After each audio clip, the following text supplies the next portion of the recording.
Join us on Patreon and become part of our journey to uncover history's untold stories. Your support helps us create in-depth content, bring hidden narratives to life, and keep history alive for everyone. When you think of North Africa, what images come to mind? The golden deserts, the winding streets of ancient cities, and the rich cultural tapestry of Arab, Berber, and African traditions that have flourished there for centuries? Or perhaps, more curiously, the images that have come to dominate modern portrayals, those of a largely Arab or even Europeanized people, with less emphasis on the indigenous African roots that have shaped the land's history? It's a fascinating contradiction. A region whose heritage has been profoundly shaped by African civilizations, yet whose current identity often overlooks, if not outright erases, those very foundations. The story of how North Africa became whitewashed is not just a tale of physical transformation. It's a narrative about power, colonialism, and the manipulation of history itself. To truly understand how a once vibrant African region has come to be viewed through a Europeanized lens, we must go back in time, before the invasion of foreign powers, before the rise of empires, and before the shifting of cultural identities that we see today. In the ancient world, North Africa was home to some of the most advanced and powerful civilizations known to humanity. The ancient Egyptians, the Carthaginians, and the Berber dynasties of the Maghreb were just a few of the many peoples whose legacies have been all but erased from modern historical discourse. Yet, through centuries of conquest, colonialism, and cultural exchange, a process began that gradually reshaped the racial and cultural narrative of the region. Over time, a deliberate whitening of North Africa occurred, a transformation that obscured its African roots and instead emphasized its European connections. What is the truth behind this dramatic shift? How did a region known for its African identity become subsumed under layers of foreign influence? And how did the historical narrative that once celebrated its indigenous cultures fade into obscurity?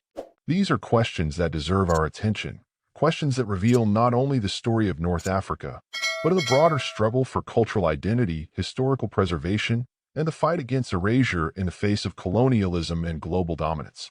To understand how North Africa became whitewashed, it's essential to first look at its ancient identity. Long before the arrival of European colonizers or the spread of Islam, North Africa was a vibrant and diverse region, home to a variety of peoples, cultures, and civilizations. The most well-known among these was, of course, ancient Egypt. With its towering pyramids, monumental temples, and contributions to science, mathematics, and architecture, Egypt was a beacon of African excellence. The ancient Egyptians were not just builders and philosophers.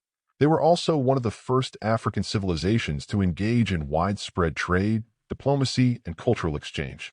They had ties to Nubia to the south, and their interactions with other African nations like the Kingdom of Kush influenced not only their material culture, but also their religious practices, art, and scientific developments.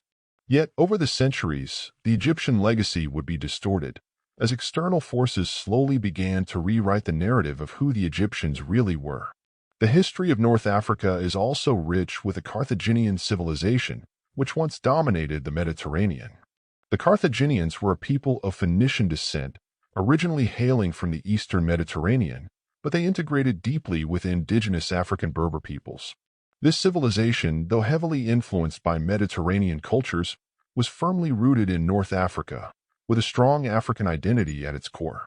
Yet, as time passed, the Carthaginian legacy was relegated to the background, overshadowed by the subsequent dominance of Roman power. In the Berber kingdoms of the Maghreb, indigenous African cultures flourished as well.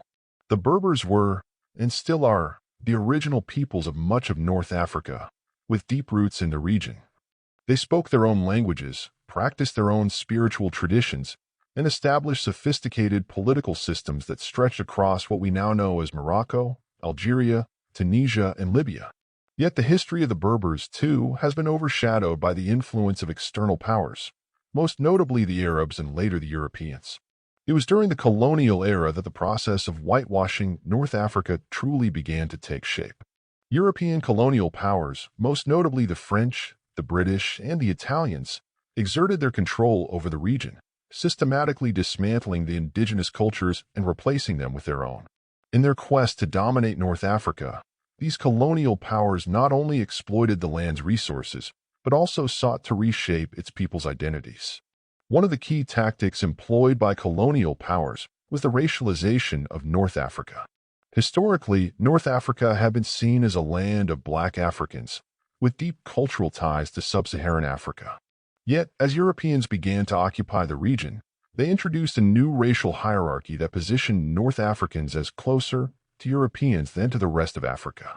The physical appearance of North Africans, many of whom had a mix of Berber, Arab, and African ancestry, was often used as justification for this reclassification. Colonial authorities perpetuated the idea that the people of North Africa were somehow different from their African counterparts, emphasizing the region's proximity to Europe and the presence of lighter-skinned populations in places like Tunisia and Algeria. This allowed them to treat North Africa as a kind of bridge between Europe and Africa, while still exploiting its resources and people.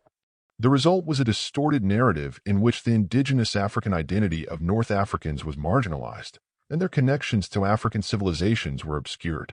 The French, in particular, played a significant role in this transformation. In their quest to colonize Algeria, they not only imposed French culture and language on the local population, but also worked to erase the African elements of Algerian identity.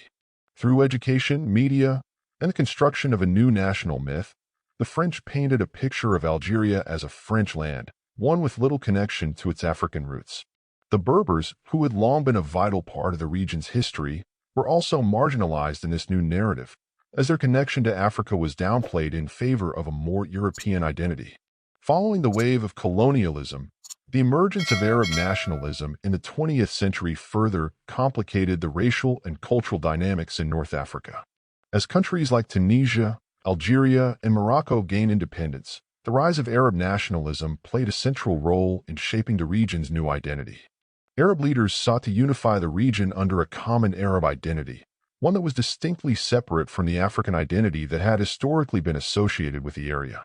Arab nationalism was not inherently anti-African, but it often aligned itself with Arab-centric narratives, emphasizing the region's ties to the Arab world over its African roots.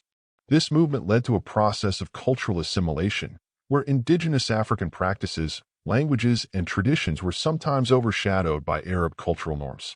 Over time, the distinction between Arab and African identities in North Africa became increasingly blurred, as the region's connection to sub-Saharan Africa was downplayed in favor of a more Arab-centric narrative.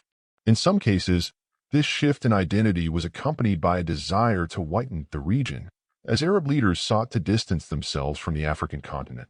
This process was not just social or political, it was cultural as well. Art, literature, and even history were shaped to reflect an Arab, rather than African, identity. The implications of this shift were far-reaching, as it created a divide between North Africa and sub-Saharan Africa that persists to this day. Today, the legacy of the whitewashing of North Africa is still evident in many ways. While the region's African roots are still present in its people and culture, they are often overshadowed by the Arab and Mediterranean influences that have shaped modern North African identity. In popular culture, history, and politics, North Africa is often portrayed as a land of Arabs, with little recognition of its African heritage. This erasure of African identity has been perpetuated in various ways, from the way that history is taught in schools to the way that media and entertainment portray the region. In many cases, North African people are seen as part of the Arab world, rather than as Africans. This disconnect has led to a sense of alienation among some North Africans, who feel that their African heritage is being ignored or erased. Furthermore, the Arabization of North Africa has often led to the marginalization of indigenous languages, cultures, and religious practices.